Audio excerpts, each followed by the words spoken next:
Good evening, everybody. Welcome to the show, to Sunday Night Live on this glorious October 17th. Actually, I can't lie anymore. It's not glorious. We have been sat in a fog so thick that I could not see the houses across the street. Been that thick all day, and it's been dark to go with it, so not exactly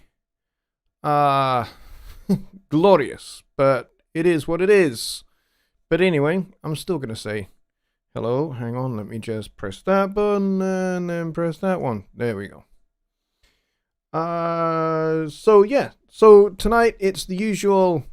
I'm gonna answer your questions to do with recording, mixing, mastering, Studio One, and composing, arranging, songwriting, music theory. Any questions that you've got with regard to those issues, and I will answer them. If I get no questions, then it'll be a very short show and I'll be going to bed. So if you guys want to keep the entertainment going and keep the party going, I know it. If you've come through from Facebook and you're in one of the Facebook groups and it said October 17th birthday party edition, that was the wrong slide. That was last week's. The date is correct, but the text that followed it was not correct at all. My birthday was on October 9th, so we are definitely past that point now. So, as much as I like to party, and I really do, you know, that's all past now. So, let's see who we got here tonight. We have a small crowd, I think, tonight. I'm certainly going to go take a look and see how many people we got right now. We've only got about a dozen people here. But hopefully that will grow and we'll get to, 25 maybe. 26 maybe. Our record currently stands at 36. So it'd be really nice if we could push past that and be regularly having a crowd that big. So Thomas over in the Philippines was the first one in the door, which is awesome.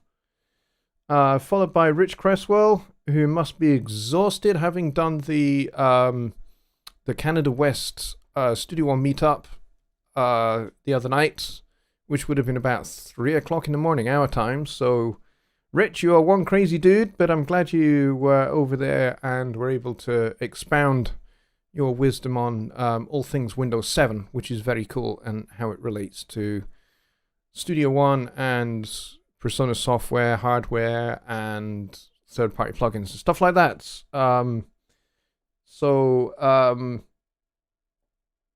Yeah, I hope it was good fun. Hope you enjoyed it. We also have Ken Moss here. Music to Motion is here. John Lake is here. He says the sun going down and I'm heading to Scotland. Hello, mate. I'm glad you're here. Welcome. I just had a message from Rick Nackvey. Oh, people, which is awesome. I'll get back to him later, and I forgot to turn off my notifications. So I'm going to go do that just now. I always forget to do this. Why is it that I always forget to do this? Because you guys just hear it chime. And that's not necessarily particularly professional. So Kyle Drajuziak is here. Music to Motion, as I said, is here. Ronald Figura is here. He says, yo. Billy Morgan is here as well. Ironweed Studios is here. Don Oliver. Good to see you, Don. Elps Media. That's my good friend Louis. Louis is awesome. If you need PreSonus gear, hardware, software, and you live in the United States in particular, get your butt over to Alps Media and get your stuff from him. He will grant you the best possible deal because he is a dude. Let's see who else is here. Did I miss Lollipop Girl? Yes, I did. I'm a naughty boy. Sorry, Jaina. Hope you're doing well. Owl is here as well. I'll start it again. Secret Squirrel is here as well. Keith Riddle, Simon Carpenter. Hello, Simon. I think you are new to the show, so welcome. And, of course, Mika's here. The only person we're missing is Bobby Booth. Hopefully he will walk in very soon because we can't really do the show without him here because he has been to every single show that I have done. All 200 and... I think we're on 209, I think now. 208 or 209 shows that we've done now, which is awesome. So, yes, we have rounded up the usual suspects. If any of you know of any stragglers who would normally be here, who aren't, gently and nicely and in a friendly manner, persuade them to come. Do we have a question? Yeah, Kyle does. Kyle Draguzia says, we were listening to the syncopated clock earlier. Talk about syncopation. Okay, what is syncopation? Syncopation is simply a long word that basically means something that is a rhythm that is away from the beat. For example, if I have this as my pulse, don't know how well you can hear that. You probably can hear that very well because I'm clipping the mic. So if that's my pulse, and if with my other hand I do this,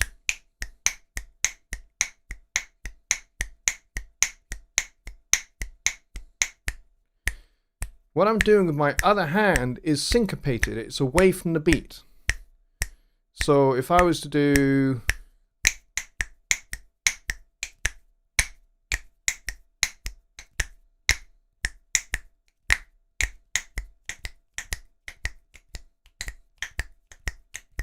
that's really hard. So the little rhythm that I did with my other hand there is syncopated.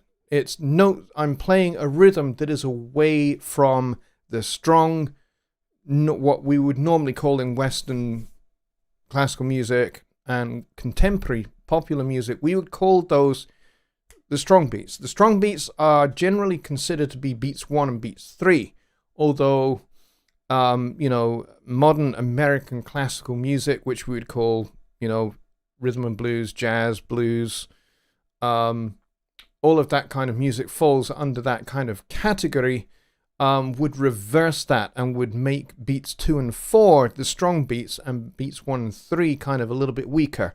But certainly in terms of how harmony works and how harmonic rhythm works, beats 1 and 3 are the stronger beats. And so syncopation is basically anything that is away from those strong beats and is accented or more pronounced than the traditionally strong beats. And the idea behind syncopation is to create a rhythm that is unsettling, that creates tension, which is resolved by landing eventually on a strong beat. So you can go quite some distance away from the pulse and build up all of that tension, but providing you arrive back on a strong beat, then that tension gets resolved. Now, there are some musical styles in which it is actually a good thing to never resolve the tension, just to kind of leave it hanging there. There's plenty of styles of music that do that. Anything by Schoenberg, Varese, Berlioz, Steve Reich, Charles Ives, any music by those particular composers, you're going to find that there's a lot of unresolved tension in the music, and that's actually a good thing for that particular style. And so it is with blues music. Blues music is full of tension, but it also has a fair amount of resolution. It has more resolution in it than you would think, and certainly jazz would be the case there. A lot of people, when they first encounter jazz, would think, hey, this is chaotic music. Particularly if they listen to, late period Coltrane, or they listen to Pharoah Sanders, or they listen to Eric Dolphy, or, 1960s, late 1960s period Miles Davis. It sounds chaotic. It sounds like everybody's just playing whatever notes come to their mind or falls under their fingers on their instruments. There appears to be very little structure to it when you first encounter it, but most of that is because it's a language that is not familiar to you. And once you learn the grammar and the syntax and the rules and the things like the verbs and the adverbs and tenses and all of that, you get to understand how the music works. Because music is a language. There's just different dialects of this language that we all are involved with. So syncopation is an important part of what makes music have its sense of forward motion, particularly in popular music. Maybe less so in some classical styles, but even classical styles, classical composers like Mozart made use of some syncopation, albeit in a maybe more sparing and limited manner. You only have to listen to the first movement of Eine kleine Nacht music, dun dun dun dun dun dun dun dun dun dun dun dun. There's a point where you get to the end of the first section, where you get the strings playing upbeat eighth notes, and wow, I've just suddenly started getting a cramp in my hand. I don't know why, but this is like upbeat accents played in the violins, whilst the cello and bass are kind of they're kind of like chugging these eighth notes, and it's almost a little bit rock music like, and so you get this juxtaposition. It doesn't last long. It's only maybe 2 bars, but it's enough to kind of be a little bit unsettling. And it gives a sense of forward motion as you move towards that cadence. And that is kind of the way that classical music kind of began to introduce syncopation and the reason for it. So that's what syncopation is. And syncopation happens in popular music so frequently now that we really don't pay that much attention to it. It doesn't really have a huge impact upon us.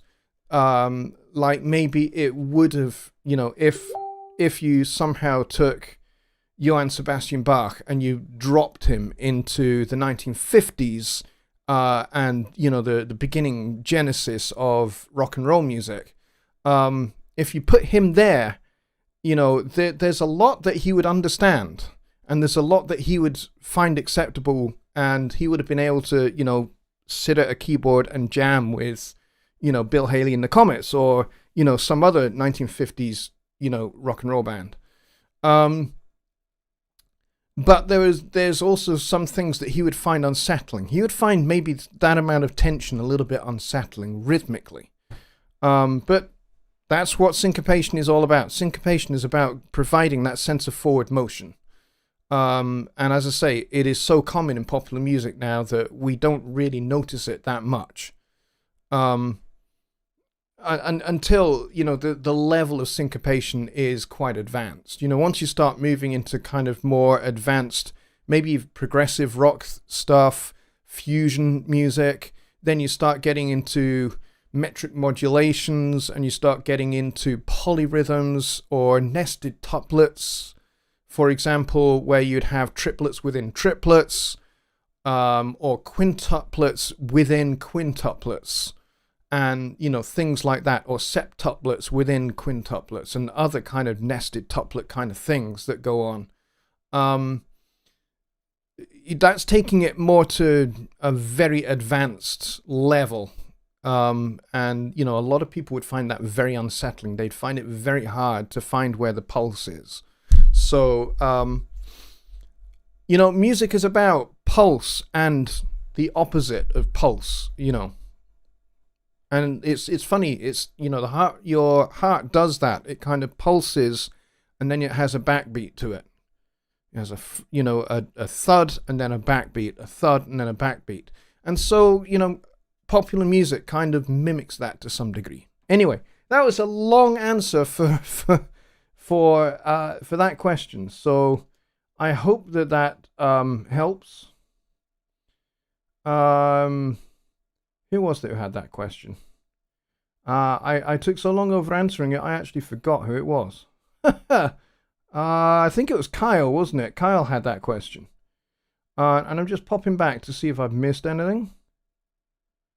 Thomas says, I live in the Philippines, but I buy my stuff from Else Media. Cool. Awesome. Well, that's good to hear. Yeah, I mean, I'm pretty sure that he delivers and kind of sends stuff all over the world. I'm sure he's not just confined to the United States, but certainly if you're in the United States, he is a good bet. For sure. Let's see. Music Motion says a paradiddle is also a syncopation thing. It kind of is, but kind of isn't, because a paradiddle is, unless it's a displaced paradiddle, in which case you'd be right. But a paradiddle is, I suppose if you take one hand away from the other, in the paradiddle. Paradiddle, just for those of you that don't know, is basically a sticking pattern for drummers. It is one of the foundational, most important drum rudiments. So, and essentially it goes right, left, right, right, and then you reverse that and you go left, right, left, left. And then you can repeat that pattern ad infinitum to incredible speeds. I've seen people do paradiddles to a phenomenal amount of speed. But they tend to not be syncopated unless you displace it. So, it tends to be just straight up, eighth notes.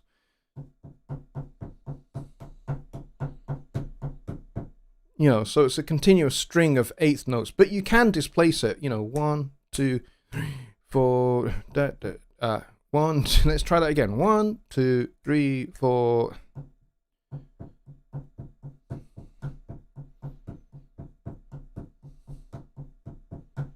So I displaced that by 1/8 note. And then it would become syncopated. But otherwise, it's kind of not. But it's a good observation to make. I mean, especially if you take one hand away. So if I take this hand away, I'd get...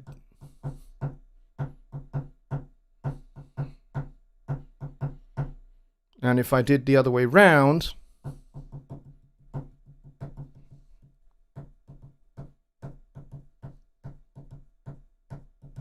the rhythm is actually reversed. With the left hand you have, and with the other hand you have. So, the two rhythms themselves are quite syncopated if you take one away from the other. So from that point of view, yes.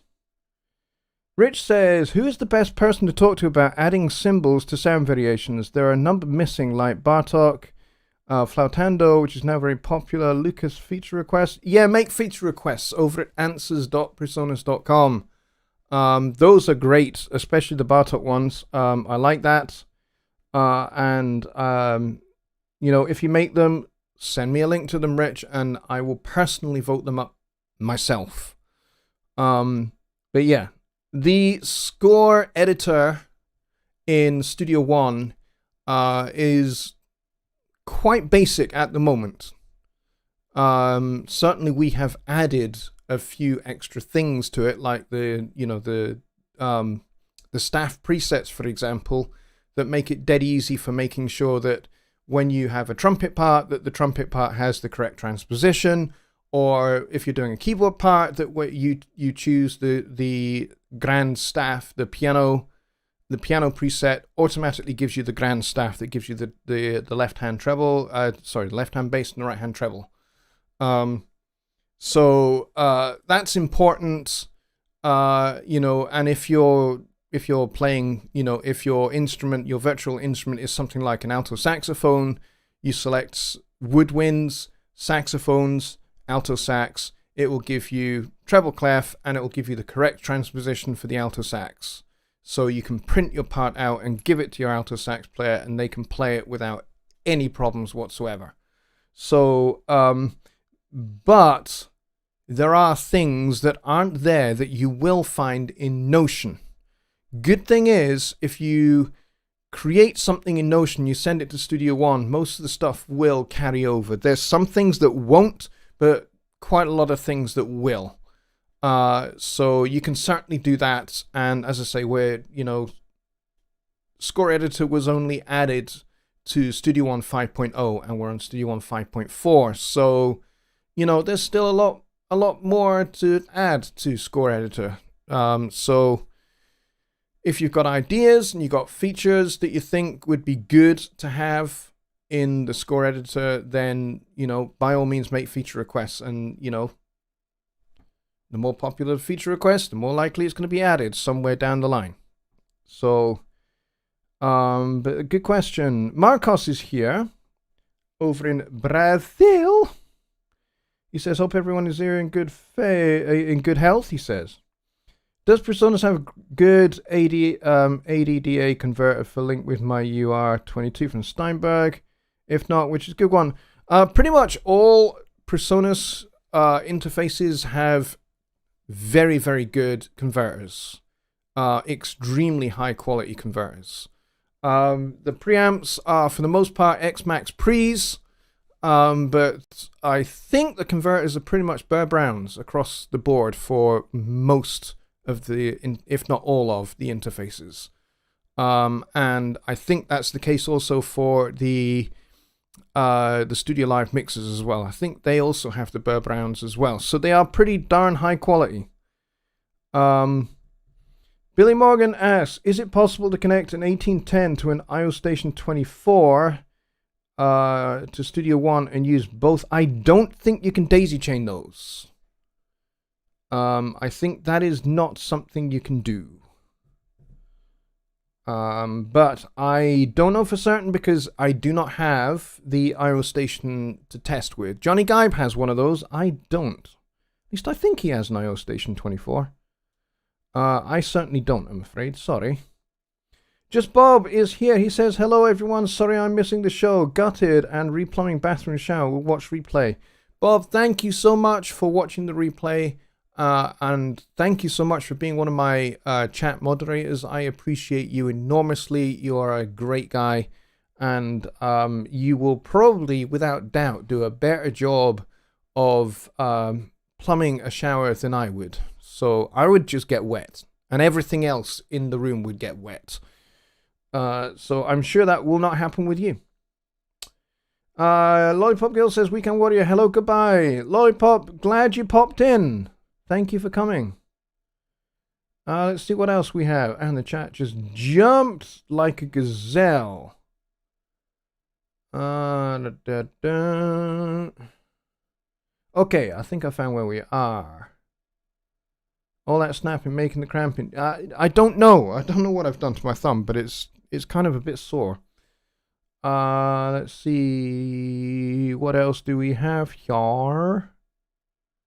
Paradiddle's a drum rudiment. Yes, it is. Absolutely right. Music Motion says, yes, started out as a drummer. The first left, right to right, left, right was something I did, but I'm talking about others that I learned later on. Yeah, there are other paradiddles as well. There's the inverted paradiddles, there's double paradiddles, there's triple paradiddles. And as I said, there's displaced paradiddles as well. And of course, there's flam paradiddles, drag paradiddle. Flam tap paradiddle is a fun one to try and play at any speed.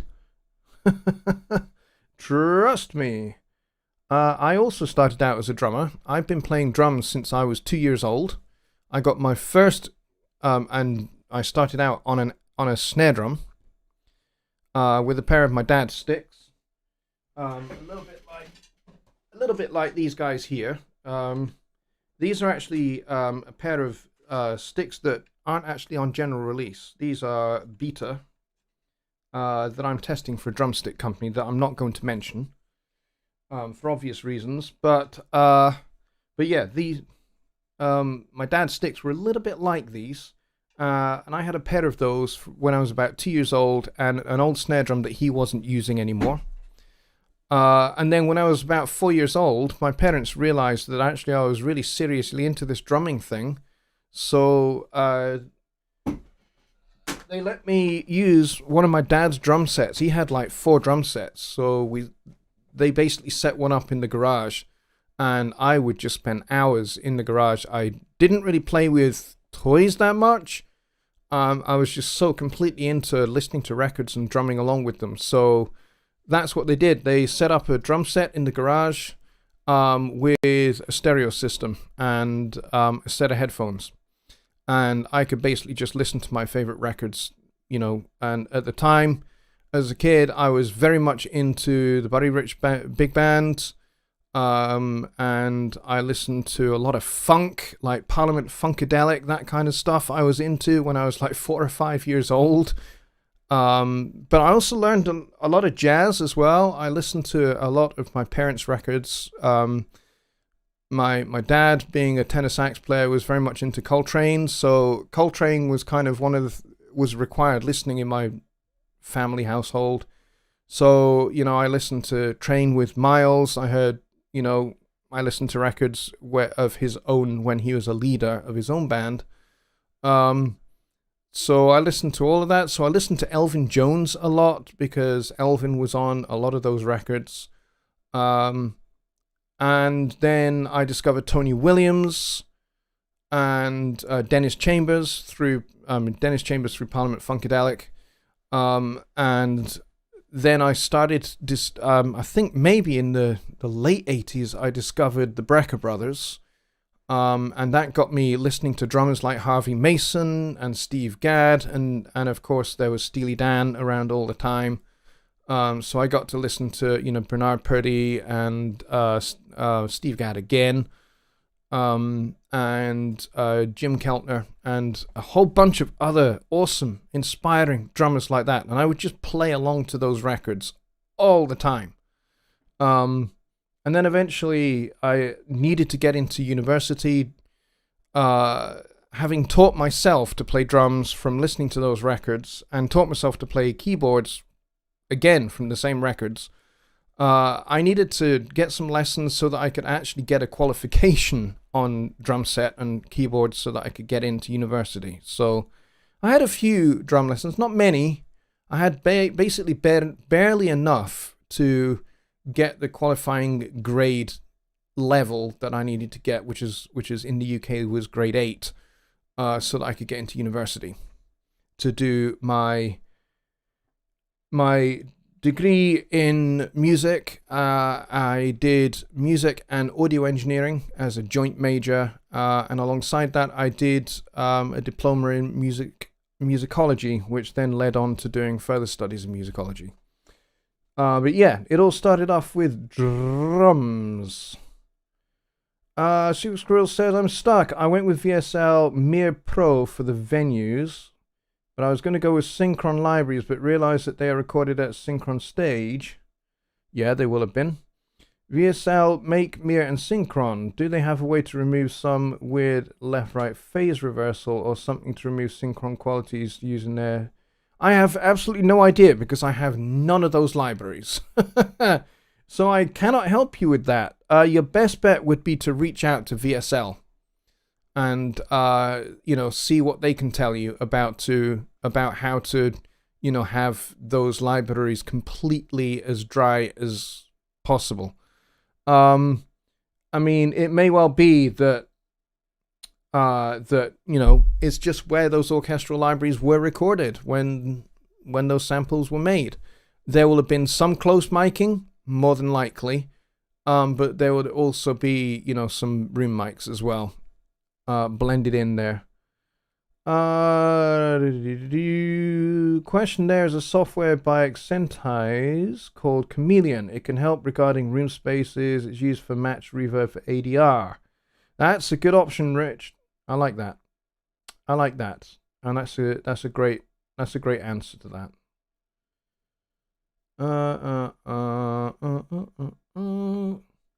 Music Motion says when doing different timings, but the same fundamental bass things will revolve at one point and repeat. Yes, absolutely.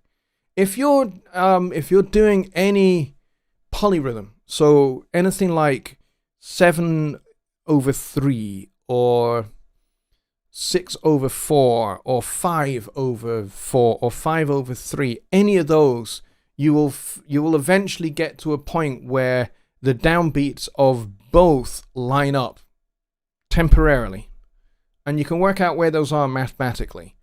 But yeah, that's just kind of how it all works.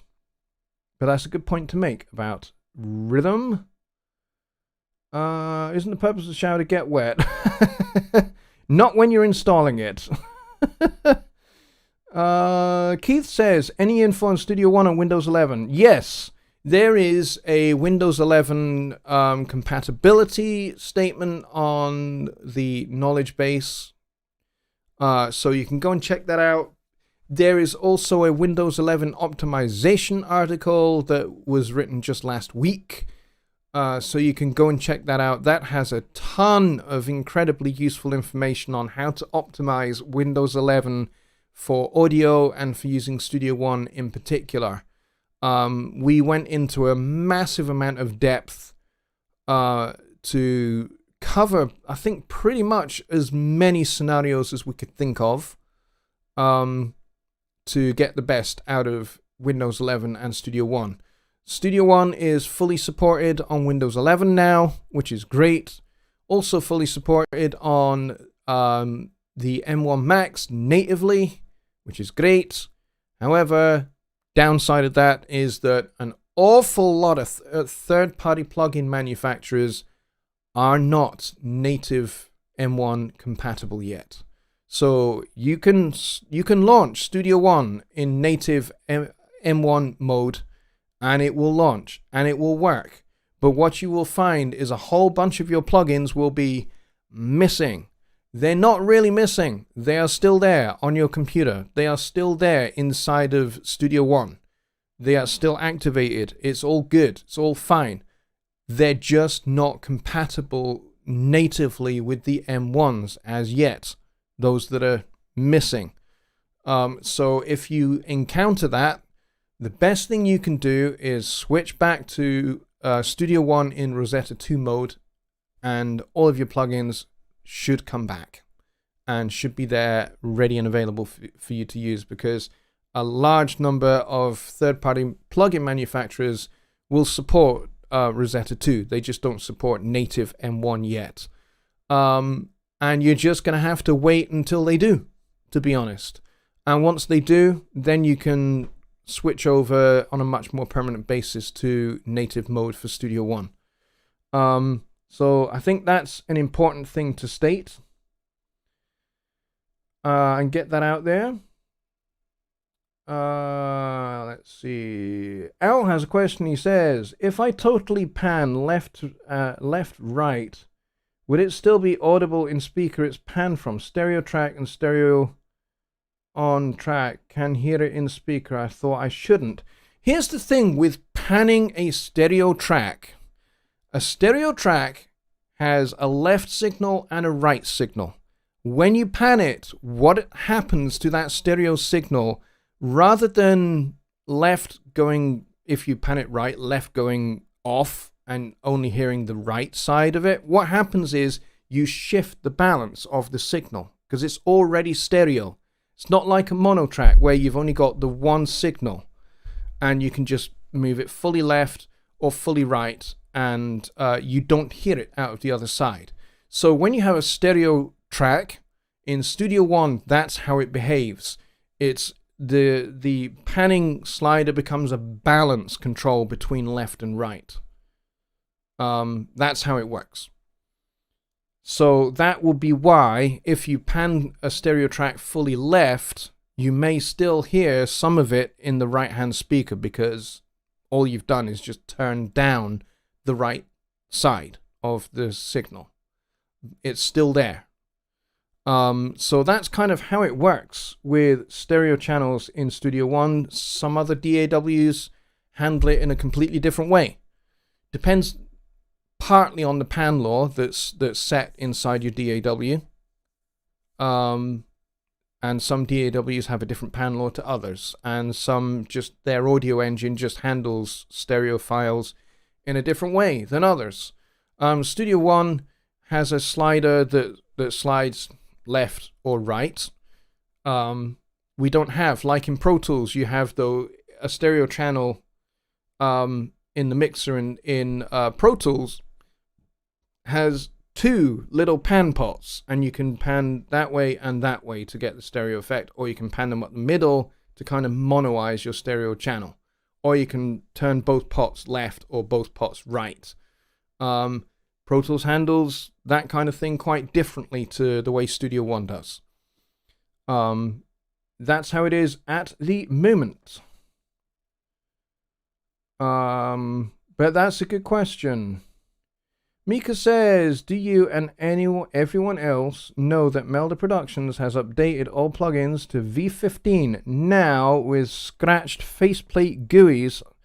Well, that's interesting. Did not know that. Good to know. Thanks for that.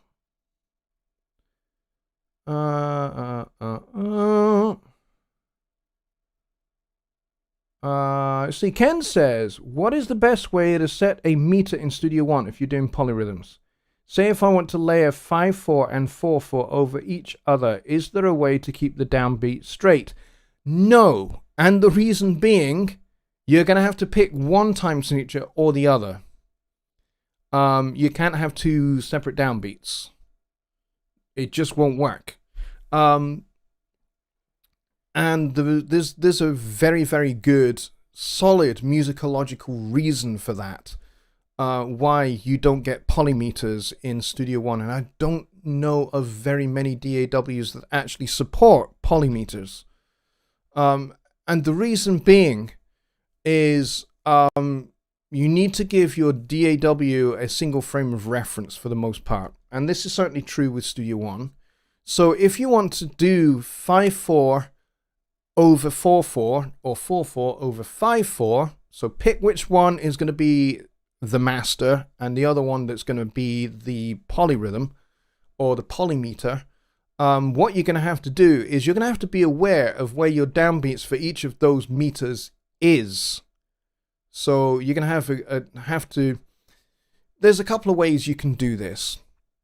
If you're going to do that kind of polymeter thing where you have 5/4 on the top of 4/4, and I know that Virgil Donati does this a lot. He will have 5/4 over 4/4 and other stuff like that. And he's explained it this way. He says, to me, everything is 4/4.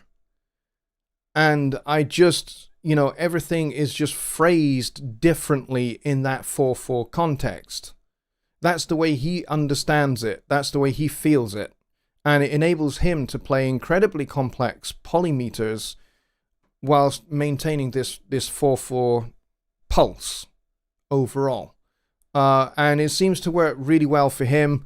I've only played that kind of music a few times in my life, where I've played like some of the music of Alan Holdsworth, and a lot of it is kind of like, if you were to talk to Alan or you'd have it explained by Alan, he'd say everything's in 4/4. It's just, it's just moving the downbeat. That's all it is, but it's still in 4/4.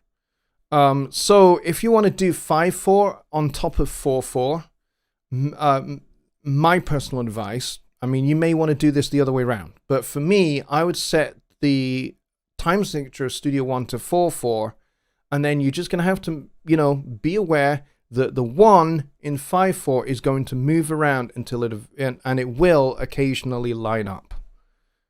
Because, that happens with 5/4. Eventually the two 1s will meet, and then they'll go apart again, and then they'll come back, and then they'll go apart again, then they'll come back. So it's, to be honest, the best way to do it is just be aware of it. Be consciously aware of where it is, so that you can always follow it. Or just feel it as just a different phrasing, just a different accent in a 4/4 context. Personally, that's what I would do, because that to me makes it easier.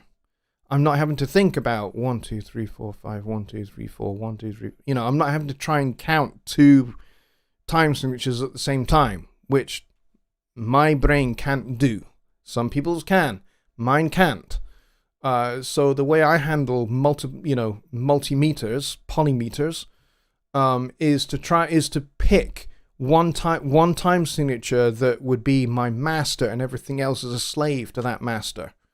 And I feel all of those other polymeters on top of those in the context of whatever the master is. So if I'm feeling 7/8 in the context of 5/4, then to me 5/4 is the pulse. 7/8 is just the phrasing. It's just the phraseology of the music. And I try and feel it that way. That way, I end up playing those kind of things more naturally than otherwise. That's not maybe the most direct answer, but certainly in terms of Studio One, pick which one is going to be the master and which one is going to be kind of the poly on top of it. And then try and count, basically. Yeah, Ronald says here, not sure any DAW can do polymeter. Certainly not yet. I don't know of any, and certainly Studio One doesn't do polymeters. I'm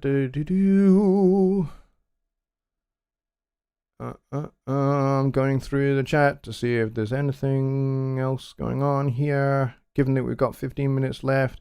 Ambient Dave says, hello from Hampshire, UK. How are you? Hampshire. I love Hampshire. Hampshire's really nice. I've played cricket against Hampshire back in my teenage years when I was a county cricketer, and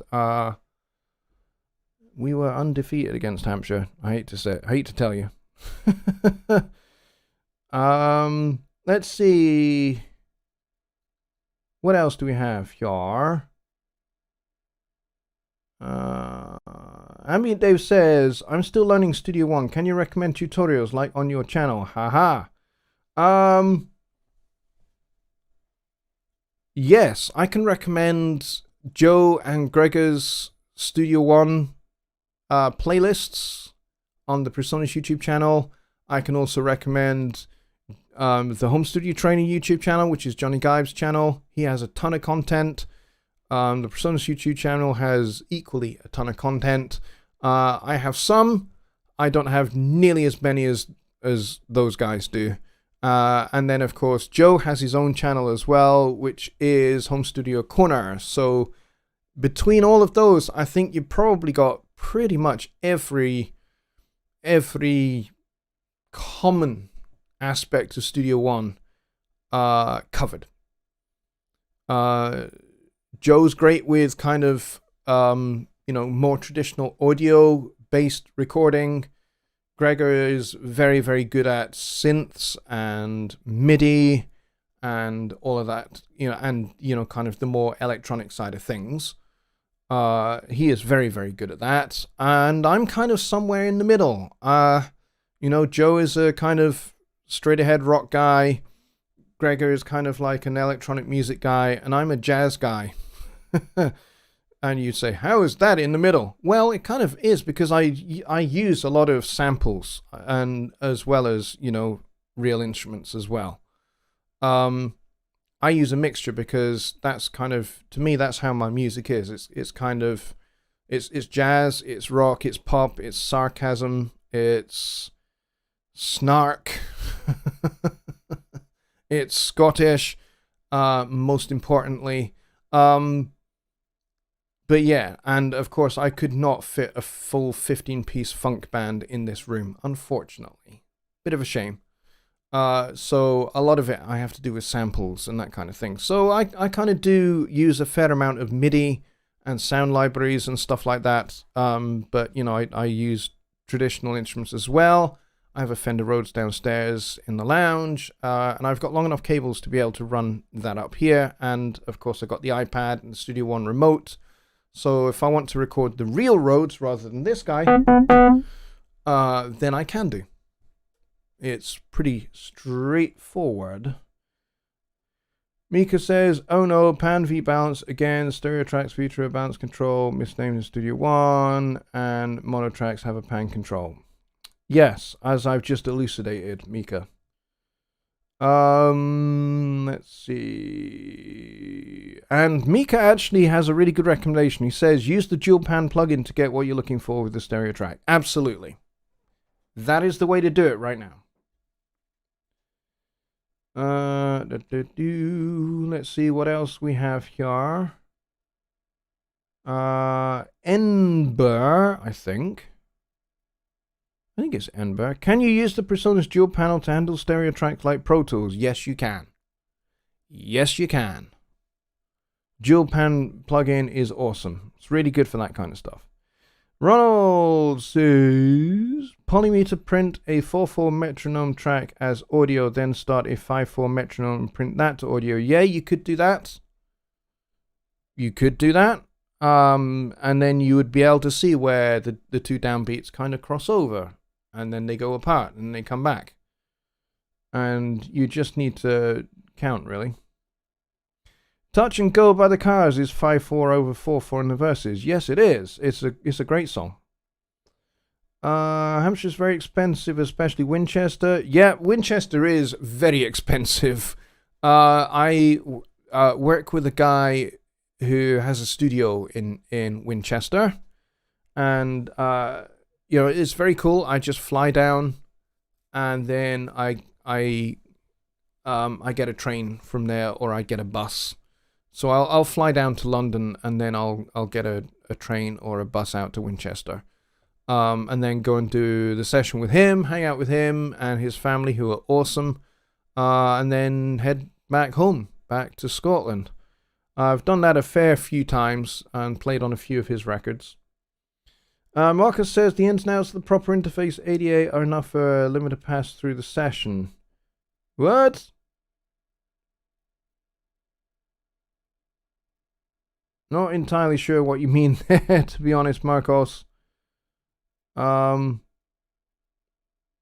yes, the converters in PreSonus interfaces are fantastic. If you want to use an outboard compressor or an outboard EQ, you can do. And they'll work pretty well. Mika says, are you looking for an interface with channel inserts so you can insert hardware into the signal path? I think that's probably exactly what he's talking about.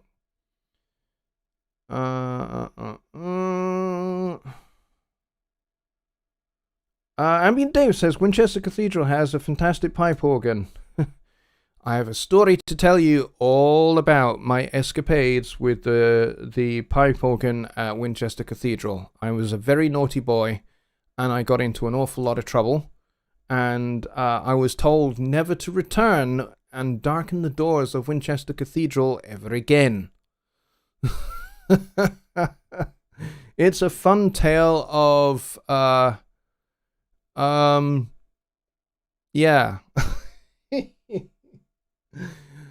Let's just say playing some fairly standard hymns on this organ, because I knew back then, we're talking like 25 years ago, I knew the organist at Winchester Cathedral pretty well, and I was just playing some hymns, and I started inserting Coltrane chord changes in between the chord changes of the hymns, and I got into a lot of trouble for doing that. I also got into trouble for doing, you know, double time bebop runs behind the melodies for fairly standard hymns as well, and for reharmonizing. You know, using you know, big fat chords that I'm used to playing all the time, you know.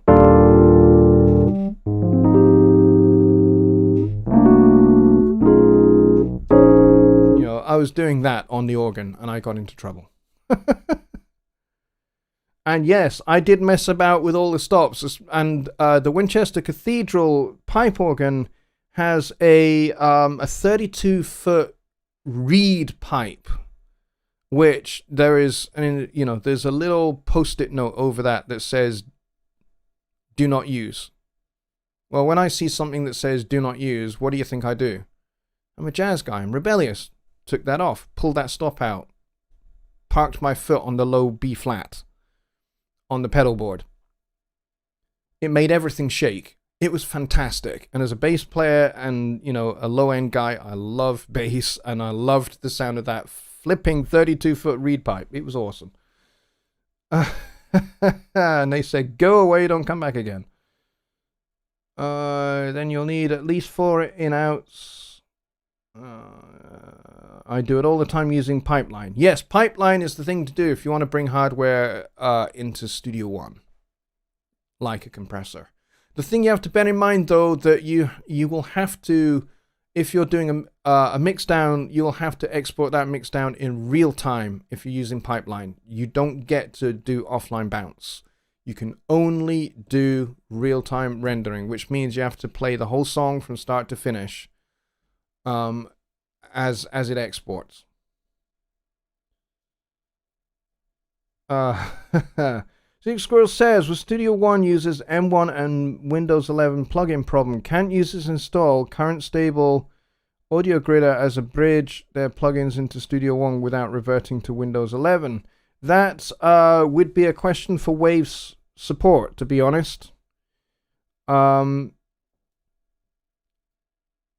far as I'm aware, Waves version 13, which they have just recently launched in the last week or so, those plugins are now Windows 11 compatible.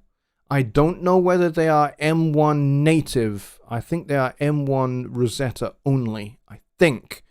Worth going and checking the Waves website to be sure, but they also support Studio One 5 Professional current build.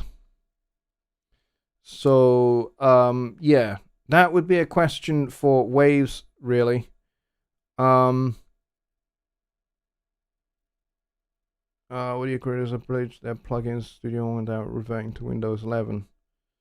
Well, I mean, Windows 10 is still supported, as far as I know, by Waves, and will still be supported by Presonus for some time to come. So, I mean, I'm still on Windows 10.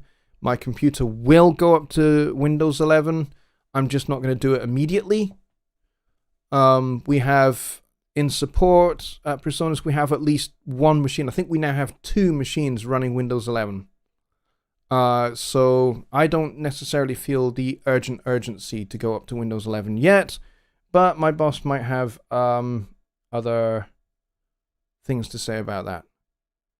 Audio Gridder is open source. Oh, sorry, I misunderstood. I apologize. I don't know about Audio Gridder. Don't use it. I've pretty much nothing to do with it. But that said, you probably want to reach out to whoever makes it to find out whether that would work. Marcus says, even not using Studio One is Presonus related, since I'm thinking about buying Presonus interface, but it should support limiter passing through the door I use. Yeah, it, like Mika said, you know, follow his advice actually about that. Although you won't have Pipeline in another DAW, you'll have to use whatever proprietary plugin they have for getting hardware into that DAW. Different DAWs have different ways of doing it, so you'll want to check that out. And the last question of the night goes to Ronald Figura, who says, how do I set up a collaboration in Studio One? I have Persona Sphere. That is a great question, and that is something I can show you.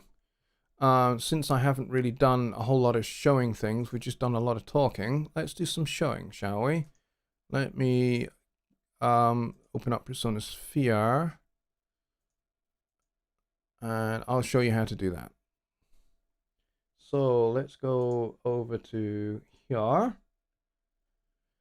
So this is the section of Persona Sphere that is called Workspaces. So you have Products, Learn, Support, Workspaces, and Exchange. So if you click on this guy here, you, to start with, will not have any of these workspaces in this left-hand panel here. You will need to click this button here, Add Workspace. Then you create a name for it and give it a description, and then you hit Submit. And that creates a blank-ish, well, in this case, this isn't particularly blank, but it would be a completely blank workspace. This one is one that I actually am the only person in it. Nobody else is in it. Because I've been using this for testing purposes. But when you create your workspace, it starts off with just you being in it. And then what you do is you click on this button here, Manage Collaborators. You can invite anyone to your Persona Sphere workspace, not just other Persona Sphere members. All they need is a free my.personas account, which they can create at my.personas.com. So even if the person you're collaborating with is not a Persona Sphere member, you can still collaborate with them.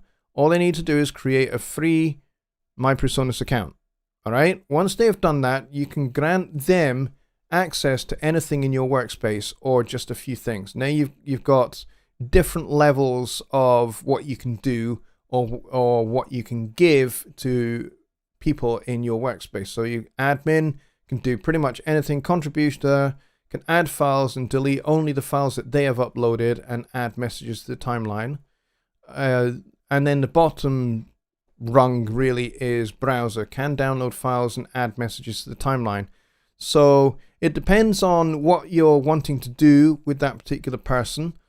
But having read all of this, you then click on Add Collaborator, and then you stick their email address in here, and this will email your collaborator, and then all they do is accept your invitation, and boom, they are immediately into your workspace.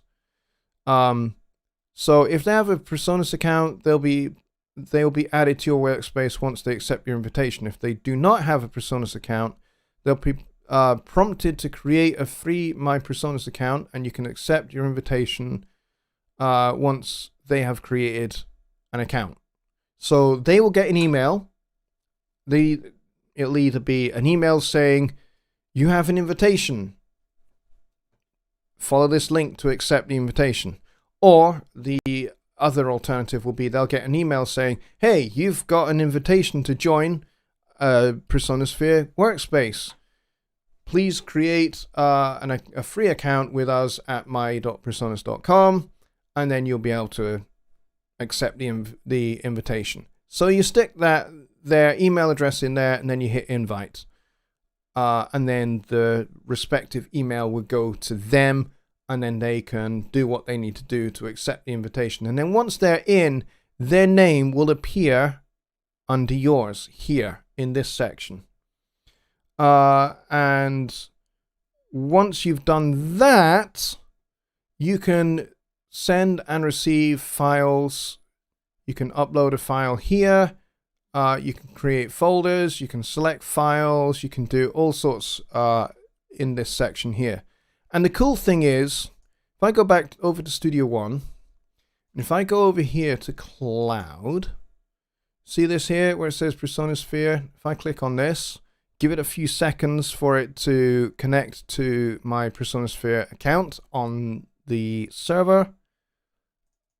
And then if I double click it, and then if I double click Collaborations, this lists all the workspaces that I personally am a member of, and I can upload and files to my heart's content over here. So for example, let's take this test space one here. There's a whole bunch of files in here, but let's say let's get the mixer out of the way. Let's say I want to send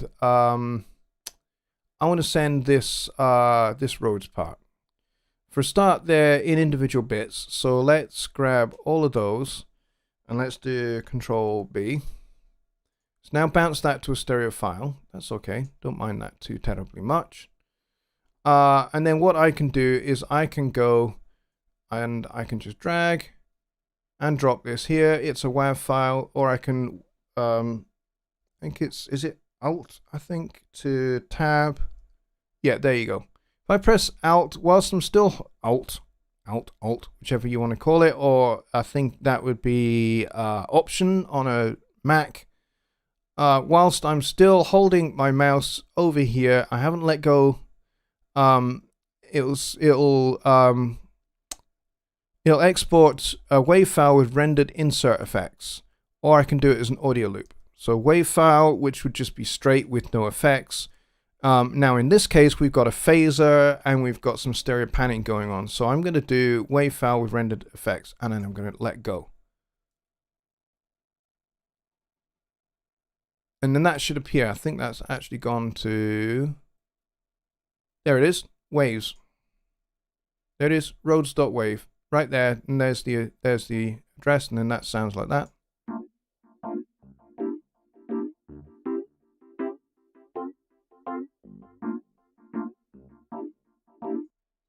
Which is exactly what I want. So that's how you do it. And then likewise, anybody that adds something to this particular workspace, let's say you send this whole song over to this workspace, and then let's say your collaborator is going to do a guitar solo on this song, which would be cool. Bit of, you know, wah-wah, distorted guitar, be nice, kind of Telecaster kind of thing, or maybe a, you know, a Gibson or something like that. Would be pretty cool for this particular song. So get them to do their guitar solo. They upload the solo to the workspace, and then I can just drag it straight in and it'll create its own track. And there you go. And so you can send files back and forth like this pretty efficiently.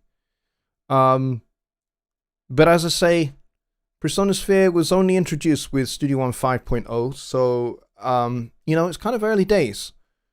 But you know, all of this integration in the browser, that came with Studio One 5.3, so it was only the last update. I think it was 5.3, or was it 5.2? So it's only been like a couple of updates that this has been around, so there's probably a lot more to come with this kind of integration. So yeah, Billy says hopefully PreSonus needs to connect Sphere into iOS and Android app. Well, you never darn well know. Maybe they will. You know I can't say anything about that. But there we go. We are over time. But that was a great way to end the show. So I hope you found that helpful, useful, enjoyable. Hope you've all found the show helpful, useful, and enjoyable. I certainly have. It's been great fun. Where do we peak at? We peaked at 24, so we're about 12 or 13 short of, you know, beating our record. So it'd be nice if we could actually do that 1 week. So if you know folks that you think would benefit from Sunday Night Live, please encourage them to check it out. You know, tell your friends, tennis partners, tell your friends, tennis partners, wives, tell your friends, tennis partners, wives, friends, tell your cousins and all your cousins' cousins, and then tell your cousins' pets. And, you know, hopefully we'll get 50 or 60 or 70 people in here. That would be awesome, wouldn't it? All right, folks, I'm going to bid you a very, very good night. It's been lots of fun. Good night, everybody.